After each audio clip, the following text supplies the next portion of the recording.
کی آنکھوں سے اللہ کی یاد میں اللہ کے خوف سے آنسو نہ بہے، جب اس کا دل اللہ کی یاد میں نہ روئے تو پھر سمجھو اس کا دل بیمار ہے۔ آج دنیا کے اندر کوئی تکلیف پہنچے، ہمیں کوئی مصیبت پہنچے، ہماری آنکھوں سے آنسو جاری ہو جاتے ہیں، لیکن ہمارے سامنے جب جہنم کا ذکر کیا جائے، جب ہمارے سامنے آخرت کا ذکر کیا جائے، جب ہمارے سامنے قبر کا ذکر کیا جائے، قبر کے عذابوں کا ذکر کیا جائے، ہمارا دل کے اندر پریشانی نہیں ہوتی، ہمارے دل کے اندر خوف نہیں آتا، ہماری آنکھوں سے آنسو نہیں بہتے۔ تو علامہ ابن قیم فرماتے ہیں جس کا دل اللہ کے خوف کی وجہ سے نہ روئے تو پھر سمجھو اس کا دل بیمار ہے۔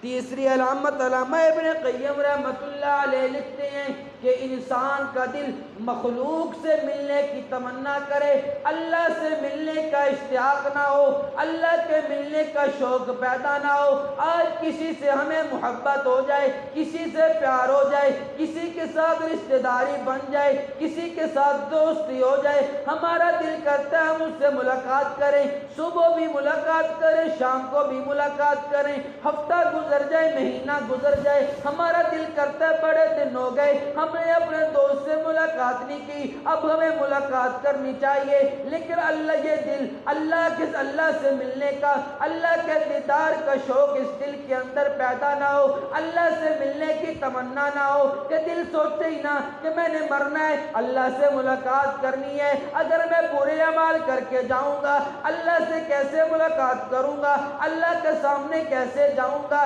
اگر اچھے اعمال کر کے گیا تو میں اللہ کے سامنے پیشی ہوگی، اللہ کے سامنے مجھے فخر کے ساتھ پیش ہوں گا، اللہ کے سامنے مجھے شرمندگی نہیں ہونا پڑے گی۔ علامہ ابن قیم فرماتے ہیں جب انسان کا دل اللہ سے ملنے کی تمنا نہ کرے، اللہ سے ملاقات کا شوق اس دل کے اندر پیدا نہ ہو تو پھر سمجھو اس کا دل بیمار ہے۔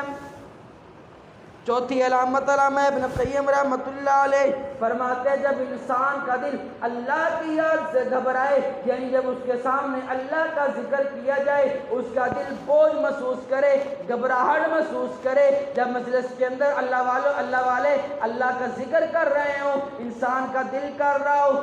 مجھے فلاں کام بھی ہے، میرا فلاں کام بھی ہے، یہ دکانداری کا وقت ہے، یہ فلاں کام کا وقت ہے، مجھے اس مجلس سے اٹھ کے چلے جانا چاہیے۔ علامہ ابن قیم فرماتے ہیں جب اس کا دل اللہ کی بات سننے کو، اللہ کے نبی کی بات سننے کو دل نہ کرے، دل بوجھ محسوس کرے، بوریت محسوس کرے، گھبراہٹ محسوس کرے تو سمجھو اس کا دل بیمار ہے۔ آج ہم اپنا دل کا حال دیکھیں، کہیں اس دل کے اندر ان چار